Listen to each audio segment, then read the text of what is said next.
Donald Trump quiere invadir México? ¿Qué peligros implica que varios grupos criminales latinoamericanos sean denominados terroristas? ¿Acaso existen peligros en nuestras inversiones? Acércate y aprende de esto y más en Ecos Financieros. Un espacio de geopolítica, economía, finanzas e inversión. El 21 de enero, Donald Trump asumió la presidencia de los Estados Unidos de América y en su primer día ha firmado una serie de órdenes ejecutivas de todo tipo de índole para poder poner en marcha su presidencia de 4 años. Órdenes de todo tipo, entre las cuales se encuentran medidas migratorias, administración pública, regulaciones ambientales y, por supuesto, seguridad nacional. Y es esta la que me interesa hablar contigo el día de hoy, pues en ella se van a declarar grupos criminales como los cárteles de la droga mexicanos y grupos criminales como el Tren del Agua o las Malas Salvatrucha como agrupaciones terroristas. Pero, ¿cuáles son las implicaciones que trae esto detrás? ¿Por qué tendría que interesarme que un grupo criminal que ha hecho tanto daño a una nación latinoamericana como México, Salvador, Venezuela, Perú, Chile, sea denominado terrorista? ¿Acaso no es algo bueno? Las cosas no son tan simples ni tan sencillas y eso es lo que voy a explicar hoy día. Pues si se aprueba esta orden ejecutiva, le podría dar al tío Sam y a Donald Trump un poder para inmiscuirse en Latinoamérica que no se había visto desde los años 60 y 70. Para empezar, ¿qué considera Estados Unidos como una agrupación terrorista? La designación de una organización foránea terrorista requiere de al menos tres exigencias fundamentales. La primera, que sea un grupo extranjero. La segunda, que dicha actividad amenace la seguridad nacional. Y la tercera, que haya hecho o tenga capacidad para realizar actos terroristas. Y es aquí donde está la cuestión, porque uno se preguntará, entonces, ¿por qué Estados Unidos nunca ha designado a los cárteles de la droga mexicanos, colombianos, o al Tren de Aragua, o a la Mala Salvatrucha como agrupaciones terroristas? Bien, es que para Estados Unidos un acto terrorista es una acción destinada a causar la muerte o lesiones corporales graves a civiles o personas que no participan en hostilidades, con el propósito de intimidar a una población o coaccionar a un gobierno o a una organización internacional para que realicen o se abstengan de realizar cierto acto. Y es esta la razón por la cual los grupos criminales no habían sido designados grupos terroristas, porque su finalidad no es crear terror en la población o lastimarla o torturarla de cualquier forma. No, lo que ellos quieren realmente es un fin económico. Vender a lo ancho y largo de todos los Estados Unidos droga. Bueno, además de las otras formas ilícitas mediante las cuales consiguen su dinero, entre las cuales están estafas, extorsiones, apropiación ilegal de comercios, lavado de dinero, etcétera, etcétera. Sin embargo, para Donald Trump esto es irrelevante y es tiempo de tomar medidas extraordinarias para combatir a estos grupos criminales que llenan de fentanilo a los Estados Unidos, ya sea imponiendo aranceles del 25% el 1 de febrero a México y ahora declarando a los cárteles de la droga como agrupaciones terroristas. Y esto es una cuestión muy importante porque digamos que históricamente Estados Unidos no ha dejado bien parados a los países en los que se ha metido para cazar agrupaciones terroristas. Aquí algunos ejemplos del proceder del tío Sam. Caso Afganistán, 2001. Tras los atentados del 9/11, los Estados Unidos iniciaron lo que se conoció como la guerra contra el terrorismo, por lo cual en octubre del 2001 se enviaron tropas a Afganistán con el objetivo de atrapar a Osama Bin Laden, desmantelar a Al-Qaeda y remover al régimen talibán que prácticamente le daba cobijo a Al-Qaeda. El resultado, después de 20 años de operaciones militares, el presidente de aquel entonces, Donald Trump, ordenó la retirada inmediata de las tropas estadounidenses para mayo de 2021. Sin embargo, cuando perdió la contienda presidencial a manos de Biden, ordenó una retirada aún más inmediata en enero de este mismo año. ¿Y recuerdan qué pasó en aquel entonces? Bueno, los talibanes debían cumplir con una serie de acuerdos que claramente ignoraron y a la salida de las tropas estadounidenses, ellos retomaron el control del gobierno afgano en medio de una salida caótica.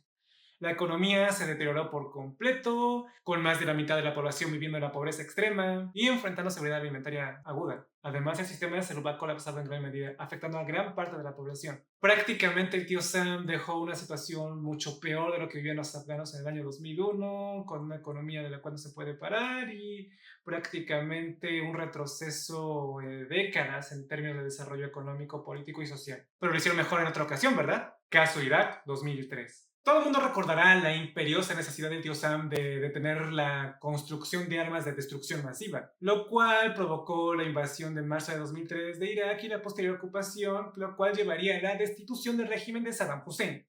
Sin embargo, el país ha experimentado una prolongada inestabilidad política y conflictos sectarios desde entonces. El presidente Barack Obama anunciaría en febrero de 2009 que las tropas de combate se retirarían para el 31 de agosto de 2010, dejando entre 35,000 y 50,000 soldados para labores de asistencia y entrenamiento. La retirada total se completó en diciembre de 2011. ¿Y cómo dejó su economía? Bueno, un poquito más de lo mismo, infraestructura destruida, un régimen político inestable, el tío se ha metido hasta las narices, incapaz de tener soberanía nacional, prácticamente no tan bueno, ¿vale?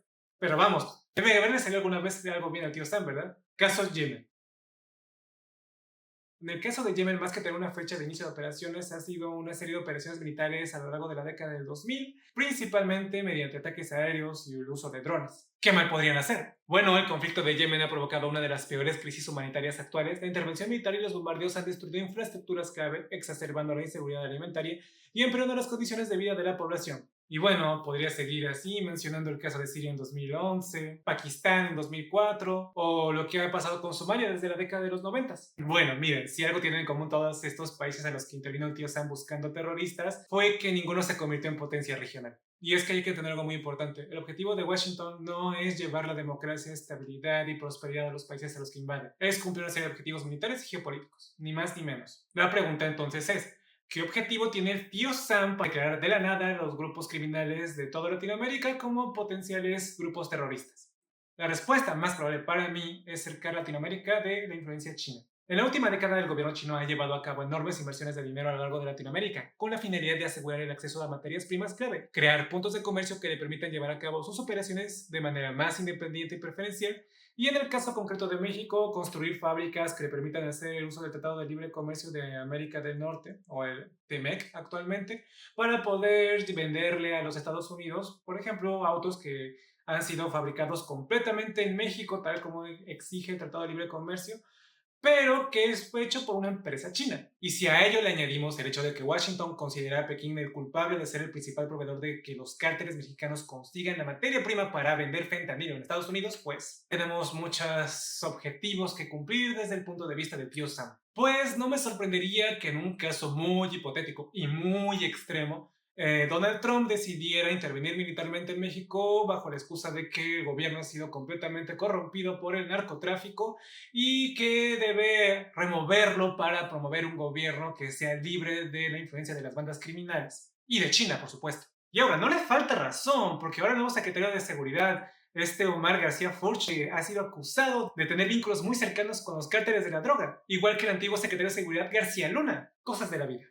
El punto es que siempre deben tener en mente que la premisa con la que Estados Unidos se ha movido a lo largo de la historia es la doctrina Monroe, América para los americanos, no para los chinos, no para los europeos, americanos. Por lo que no van a seguir permitiendo que otra potencia siga metiéndose en su patio trasero. Porque admitámoslo, chicos, es que así nos ve Estados Unidos, como su patio trasero. Si eres latinoamericano, entiendes perfectamente el sentimiento.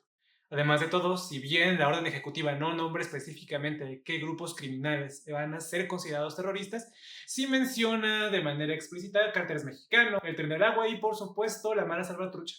Ya sea que se acordó solo de esos o que tiene objetivos geopolíticos para invadir Venezuela o hacerse con el Canal de Panamá. Que el Tren del Agua es una amenaza para la seguridad nacional y que el presidente Maduro es el que los está auspiciando. Allá vamos, tenemos causas belli. Que la Mara Salvatrucha se ha hecho con el control del Canal de Panamá. Oh, por Dios, tenemos que desplegar nuestras tropas para protegerlo. Prácticamente, desde mi punto de vista muy personal, y nuevamente es que diciendo que es algo muy hipotético y muy extremo, podría ser una especie de recurso que podría o no usar en caso de que los gobiernos sean más o menos cooperativos con los intereses de Washington. Y es que ese es el detalle más peligroso de crear a los grupos criminales como terroristas, darle la potestad al tío Sam para regresar con sus marines en las costas de nuestros países. Ante esta situación, o bien los gobiernos van a encarar rodillo o van a ser removidos acusados de corrupción y de tener alianzas con los grupos terroristas. Tal como le pasó a los talibanes en 2001, para regresar en 2021. O tal como le pasó a Saddam Hussein en Irak en 2003, y bueno, ustedes me van entendiendo. Además, esto abriría la puerta al gobierno de los Estados Unidos para el uso de prohibiciones a las personas y entidades estadounidenses de proporcionar apoyo material o recursos a las organizaciones designadas. Y si bien la presidenta de México ya salió a decir en un inicio que México es un gobierno soberano y que no van a permitir el ingreso de tropas estadounidenses a las fronteras mexicanas, al mismo tiempo anunció que colaboraría con las Fuerzas Armadas estadounidenses siempre y cuando se respete la soberanía mexicana y que todo sería un acto de cooperación mutua, de apoyo, de adiestramiento militar. A cambio, eso sí, de disminuir el flujo de las armas que ingresan a México desde la frontera estadounidense, porque sorpresa, el 75% de las armas que compran los grupos criminales vienen de Estados Unidos. Algo que de todas maneras tenían que hacer si quieren realmente acabar con los cárteles de droga que azotan las calles de los Estados Unidos. Pura política esto. La guerra contra el narco en México comenzó en 2008. Se llevó a cabo la iniciativa Mérida para una colaboración conjunta que permitiría la erradicación de los grupos criminales. Pero al mismo tiempo el tío Sam les vende las armas a las que se ponen a la par del ejército mexicano. ¿Comprenden cómo siempre se resolvió este problema desde un inicio? No es solo que un secretario de seguridad estuviera coludido con los cárteles, pues se requieren de amplios recursos y un constante suministro de armas para que estos grupos tengan una fuerza capaz de ponerse al tú por tú con el ejército de una nación. Y seamos sinceros, Estados Unidos tiene fama de armar en el sentido literal de la palabra a grupos de disidentes que terminan años después sembrando el terror y el caos en la población donde los dejan, tal y como pasó con Al Qaeda. Y bueno, ¿qué oportunidades económicas hay al respecto con este juego geopolítico que se está armando Donald Trump y Washington para los próximos años? En términos de divisas, es muy probable que el peso mexicano se la pase devaluado en los próximos 4 años, sobre todo que históricamente en el primer mandato de Donald Trump el peso siempre estuvo rondando cerca de los 19 a 20 pesos, de modo que si en algún momento el peso se encuentra por debajo de los 18 pesos, quizás hasta los 17 pesos, probablemente sea una buena oportunidad para comprarte pesos mexicanos.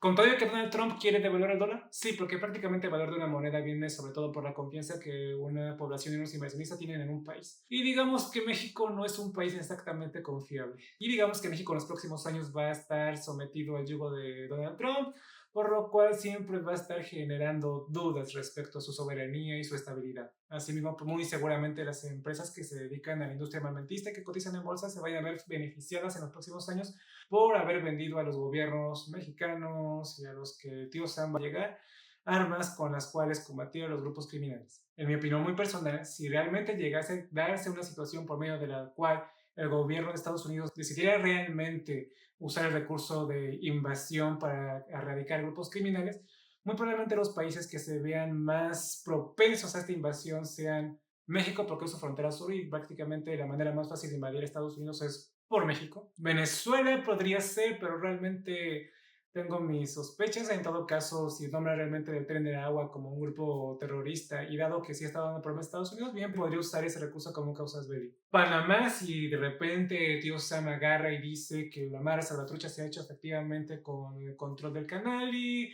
que los chinos también lo están usando para ello, ¿no? Ahora, yo sé que esto es muy absurdo, que además Salvatrucha probablemente no tiene ningún control con el canal de Panamá, pero digamos que el tío Sam ha dado excusas más endebles, como la creación de armas de destrucción masiva para invadir. Por lo que hay que estar muy atentos en las directrices que se manejan en el Senado estadounidense y ver cuáles son los grupos criminales que van a estar nombrando como grupos terroristas si es que se aprueba esta moción. Al momento que estoy grabando este video, no se ha aprobado la orden ejecutiva con la cual se van a nombrar los grupos criminales de Latinoamérica como organizaciones terroristas, pero bien podría suceder. No es mi intención crear alarmismo o crear un estado de pánico o de estrés para ti que me estés viendo. Sin embargo, mi intención es que estés informado y estés al pendiente de cómo va a evolucionar la geopolítica en tu país, pues después de todo, lo que decida Washington y termina implicándonos de una manera u otra. Espero que les haya parecido informativo este programa. Si te gusta el contenido, por favor, comparte, dale like, suscríbete, dale a la campanita para que te avisen de que estoy subiendo videos. Gracias por acompañarme en esta emisión. Como ven, estoy mejorando como puedo la forma en la que hago estos videos. Encima, realmente es algo que a mí me gusta mucho y que espero que mi experiencia como contador y economista les ayude a que tomen decisiones que les puedan ser útiles en su vida. Soy Álvaro Ávila, contador y economista de profesión, y nos vemos en la siguiente emisión. Hasta luego.